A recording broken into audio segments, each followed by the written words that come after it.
Hello everyone, welcome to Spark Up classes. This is Suman Yadav. AIIMS में 5 बड़े बदलाव आए हैं इस बार फॉर्म में। क्या वो बदलाव है आपका जानना काफी ज्यादा जरूरी है, इसलिए ध्यान से इस वीडियो को देखिए और उन 5 बदलाव के बारे में जान लीजिए। देखिए, एम्स नर्सिंग और पैरामेडिकल का जो फॉर्म आता है उसे हम एम्स पार के नाम से जानते हैं। और ये जो एम्स पार का फॉर्म है, इस बार उसमें काफी सारे बदलाव हुए हैं। यानी कि पिछले जो हमने या किसी की भी वीडियोस आप देख रहे हो फॉर्म आने से पहले तक का, वो सारी वीडियोस इनवैलिड हो चुकी हैं फॉर्म के मामले में, क्योंकि बहुत सारी चीजें फॉर्म की बदलाव आ चुकी हैं। जैसे क्या क्या बदलाव आया है, सारे बदलाव 5 बदलाव आए हैं। पांचों के पांचों बदलाव मैं आपको काउंट करवाऊंगी, ठीक है। सबसे पहली बात, एम्स की वेबसाइट ही बदल गई है। वेबसाइट चेंज हो गई है। तो पहले जिस हिसाब से आप फॉर्म भरते थे उस हिसाब से आप फॉर्म नहीं भरेगा, नई वाली वेबसाइट पे आपको फॉर्म भरना पड़ेगा। और कई सारे लोगों को इसमें प्रॉब्लम आ रही है। अगर आपको फॉर्म फिलिंग की स्टेप बाय स्टेप प्रोसेस चाहिए, आप कमेंट कर दीजिएगा, बहुत जल्द आपको उस पर वीडियो मिल जाएगी। लेकिन गलत फॉर्म मत भरिएगा, करेक्शन में बहुत दिक्कत आती है, इसलिए प्लीज गलत फॉर्म आप लोग मत भरिएगा। नेक्स्ट, दूसरा जो बदलाव आया है वो क्या है? दूसरा जो बदलाव आया है कि इसमें अब बेसिक रजिस्ट्रेशन नहीं हो रहा। जैसे पहले बेसिक रजिस्ट्रेशन होता था, बेसिक रजिस्ट्रेशन वो अब नहीं हो रहा है। इसकी जगह क्या हो रहा है? ओटीआर हो रहा है, वन टाइम रजिस्ट्रेशन। इसके जगह क्या हो रहा है? ओटीआर। इसी तरह से यूपीएससी का जो फॉर्म इस साल आया था उसमें भी ओटीआर को हटा करके सीएएफ कर दिया गया था। तो एम्स वाले यूपीएससी का पैटर्न फॉलो कर रहे हैं। एक तरह से अपना बेसिक रजिस्ट्रेशन वाला फंडा पूरी तरह से हटा करके उन्होंने ओटीआर रिलीज कर दिया है। अब ये ओटीआर क्या है, ओटीआर के बारे में थोड़ा सा समझा देती हूँ। ओटीआर का फुल फॉर्म होता है one time registration. One time registration, one time registration यानी कि जीवन में एक ही बार आपको इसका रजिस्ट्रेशन करना है। जैसे बेसिक रजिस्ट्रेशन होता था सेम टू सेम वैसे ओटीआर है, लेकिन ओटीआर में बहुत कम चीजें डालनी है। ओटीआर में केवल क्या डालना है आपको मैं बता देती हूँ। ओटीआर में सिर्फ आपको अपना नेम फिल करना है। ओटीआर में आपको फिल करना है अपना ईमेल आईडी और इसी ईमेल आईडी पे ओटीपी जाएगी। और ये ईमेल आईडी आपका हमेशा जीवन पर्यंत एक्टिव होना चाहिए। जब तक आप एम्स से जुड़े हुए हो आपका एक्टिव होना चाहिए। एम्स से जुड़े कोई भी फॉर्म आप भर रहे हो, ये ईमेल आईडी आपकी एक्टिव होनी चाहिए। ये बात का ध्यान रखिएगा, बाद में ये बदलती भी नहीं है, एक ही बार आप यहाँ पे कर सकते हो, इसलिए इस चीज का बहुत ध्यान से आप करिएगा। Next, mobile number. Mobile number भी आपका हमेशा एक्टिव होना चाहिए। कोई भी मोबाइल नंबर आप दे रहे हो उस पे ओटीपी जाएगा और ये आपका हमेशा एक्टिव रहना चाहिए। ईमेल और मोबाइल नंबर ये कभी भी आपके बदलने नहीं चाहिए, इसलिए ऐसे ही ईमेल आईडी और ऐसा ही मोबाइल नंबर यूज करिए जो आपका परमानेंट रहता हो। चाहे आप अपने मम्मी पापा का यूज करिए, अपना यूज करिए, कोई फर्क नहीं पड़ता, लेकिन बस ये हमेशा एक्टिव होना चाहिए। काउंसलिंग के वक्त भी आपको काम आएगा, कभी जीवन में कोई और एम्स का फॉर्म भरोगे तो भी आपके काम आएगा। नेक्स्ट, इसके बाद इसमें आपसे जेंडर पूछा जाता है। जेंडर पूछा जाता है, आधार डिटेल्स पूछी जाती है। आधार डिटेल्स ये भी आप बाद में नहीं बदल पाओगे, इसलिए आधार में कोई गलती है तो उसको सही करके फॉर्म फिलअप करना। नेक्स्ट, इसके बाद आपसे पूछा जाता है आपका एड्रेस। आधार के हिसाब से ही आप एड्रेस भर सकते हो, लेकिन इन केस आपका अगर परमानेंट एड्रेस या प्रेजेंट एड्रेस अलग अलग है तो एड्रेस अलग से भी भरने का ऑप्शन आता है, ठीक है। तो ये इतनी चीजें ओटीआर में पूछी जाती हैं आपके, इसके अलावा कुछ नहीं पूछा जाता। तो फाइनल बेसिक रजिस्ट्रेशन अब हट चुका है। अब सीधे सीधे क्या होता है? ओटीआर होता है, और ओटीआर को कहते हैं हम वन टाइम रजिस्ट्रेशन। ये ओटीआर में इतनी सारी डिटेल्स आपको भरनी होती है, सही सही भरनी होती है, ये कभी भी दोबारा भरने का मौका नहीं मिलता।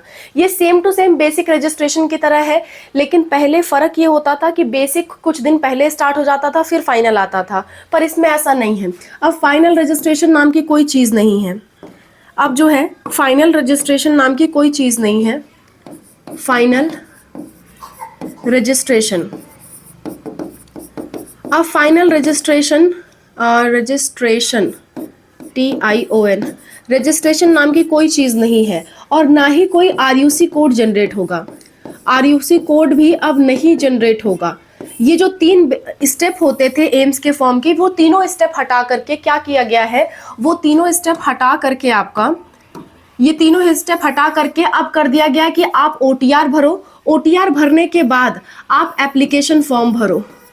एप्लीकेशन फॉर्म भरो और तुरंत भरो।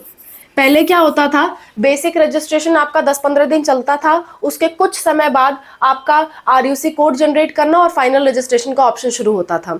तो इनकी अलग अलग डेट आती थी, पर अब ये सब बिल्कुल ही हटा दिया गया है। अब सीधा सीधा आपको ओटीआर करना है। ओटीआर करने के बाद डायरेक्टली एप्लीकेशन फॉर्म भरना है। आप अगर पैरामेडिकल का भरना चाहते हो, पैरामेडिकल का भर लो। पैरामेडिकल का भरना चाहते हो, पैरामेडिकल का भर लो। आप अगर भरना चाहते हो नर्सिंग का, तो आप नर्सिंग का भर लो। दोनों का भरना चाहते हो, दोनों का भर लो, आपकी मर्जी। इसमें इस बार आरयूसी कोड या बेसिक फाइनल ये सब का झंझट कुछ भी नहीं है। सीधा सीधा फॉर्म आया हुआ है, ओटीआर करो। ओटीआर करने के बाद आपका लॉगिन आईडी और पासवर्ड रहेगा। ओटीआर के दौरान आप पासवर्ड भी जनरेट करते हो। छोटी सी चीज मैं एक्सप्लेन कर देती हूँ। ओटीआर के दौरान आप जो मोबाइल नंबर यूज करोगे, मोबाइल नंबर वही आपका यूजर आईडी होगा, वही आपका यूजर आईडी बनेगा। और इसके दौरान जो आप पासवर्ड सेट करोगे वही आपका पासवर्ड रहेगा। इसी मोबाइल नंबर और पासवर्ड को, यानी कि यूजर आईडी और पासवर्ड को इस्तेमाल करके आप एप्लीकेशन फॉर्म भरोगे। एप्लीकेशन फॉर्म आपको पैरामेडिकल के लिए भरना है, तो एक बार पैरामेडिकल का भर करके फीस पेमेंट यहाँ पे कर देना, यहाँ पे फीस पेमेंट कर देना। और नर्सिंग का भरना है तो दोबारा से नर्सिंग का भर के फीस पेमेंट कर देना। यानी ये वाला स्टेप एक बार होगा। एप्लीकेशन फॉर्म जितने कोर्स के लिए भरना है उतने कोर्स के लिए भरते रहो। पैरामेडिकल के लिए भरना है तो पैरामेडिकल के लिए भर के फीस पेमेंट करो। नर्सिंग के लिए भरना है तो दोबारा से यहाँ से ही स्टेप चालू होगा, दोबारा से आप लॉगिन करोगे, फिर आप नर्सिंग के लिए फॉर्म भर करके फीस पेमेंट करोगे। ठीक है।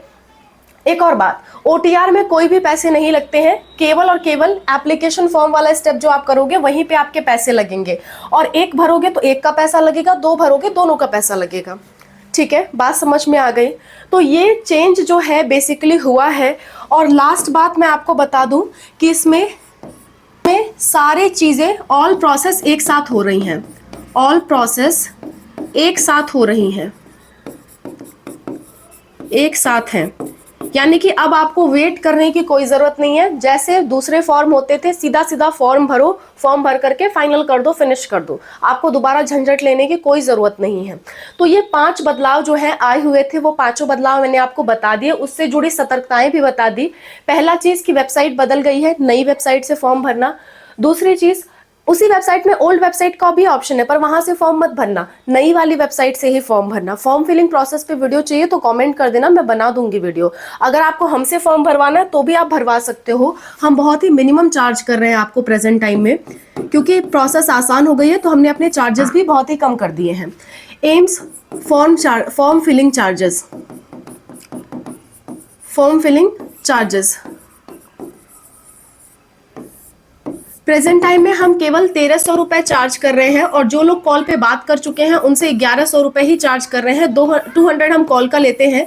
जिन लोगों ने कॉल की फीस दी हुई है उनसे हम मात्र 1100 चार्ज कर रहे हैं। तो ये फॉर्म फिलिंग की फीस हमने रखी है क्योंकि प्रोसेस आसान हो गया है, तो हमने भी अपने पैसे घटा दिए हैं। प्रोसेस टफ रहता तो हम पैसे बढ़ाते हैं, प्रोसेस आसान रहता है तो हम पैसे कम कर देते हैं। ये हमारी फॉर्म फिलिंग फीस है। आप इस नंबर पे संपर्क कर सकते हो, हमें 636393798060। इस पे आप व्हाट्सएप पे मैसेज करिए, हम आपको क्यूआर कोड भेजेंगे। आप लिख दीजिएगा कि आपको कौन सा फॉर्म फिल करवाना है। उस फॉर्म के लिए आप पेमेंट करिएगा। पेमेंट के बाद हम आपको डॉक्यूमेंट्स की लिस्ट भेज देंगे और आपका फॉर्म फिलिंग सेम डे या मैक्सिमम नेक्स्ट डे आपका करके दे देंगे। ओके, तो समय रहते फॉर्म फिलअप करवा लीजिएगा। फॉर्म फिलिंग के जो लास्ट डेट है वो भी मैं लगे हाथ आपको बता देती हूँ। Last date